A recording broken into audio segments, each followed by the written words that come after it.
Botad railway સ્ટેશનથી સાળંગપુર સુધીની city bus સેવા આજથી ફરી શરૂ કરવામાં આવી છે।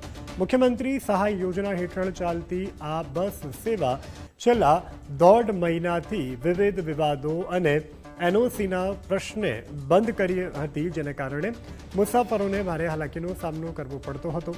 હવે એસટી વિભાગની મંજૂરી મળતા ગાંધીનગરથી આદેશ જારી થતાં આ સેવા પુનઃ ધમધમતી થઈ છે।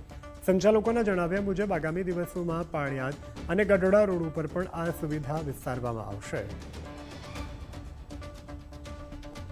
એમથી સાળંગપુર ચાલતી હતી બસ, પણ થોડાક વિવાદોને કારણે થોડાક ટાઈમથી બંધ હતી, આશરે 1.5 મહિનાથી।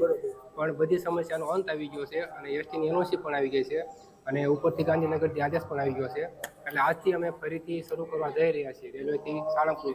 જે પેસેન્જરો અને મુસાફરોને હાલાકીનો સામનો કરવો પડતો તેનો આજથી અંત આવી જશે। બસ અમને મળવી બહુ મુશ્કેલી પડી હતી, પણ આજથી શ્રી કષ્ટભંજન દેવ અને દાદાની કૃપાથી આજથી જે રઘુવીર ટ્રાવેલ્સવાળાએ જે બસની સુવિધા જે બોટાદ રેલવે સ્ટેશનથી સારંગપુર મંદિર સુધીની સુવિધા જે ચાલુ કરી છે, અને તે સુવિધા બદલ અમે શ્રી ટ્રાવેલ્સ એટલે રઘુવીર બસનો તથા મુખ્યમંત્રી યોજનાનો બંનેનો આભાર માનીએ છીએ।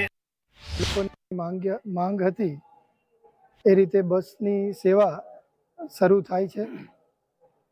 મુખ્યમંત્રી શહેરની જે લોકલ મુખ્યમંત્રીની સિટી બસ યોજનામાં આવેલી જે સિટી બસ બોટાદથી સારંગપુર, બોટાદથી ગઢડા, પાળિયાદ જેવા બધા ધાર્મિક સ્થાનો છે, એમાં બધા ભક્તો ભાવિકો દર્શનાર્થે આવતા હોય છે, અને જેમાં લોકો વહેલી સવારે ટ્રેનમાં આ રીતે એસટીમાં ઉતરી અને સારંગપુર જેવા તીર્થધામમાં દર્શન કરવા આવવું હોય તો બધાને સગવડતા રહે અને તરત જ આપણને આ સિટી બસનો લાભ મળી જાય।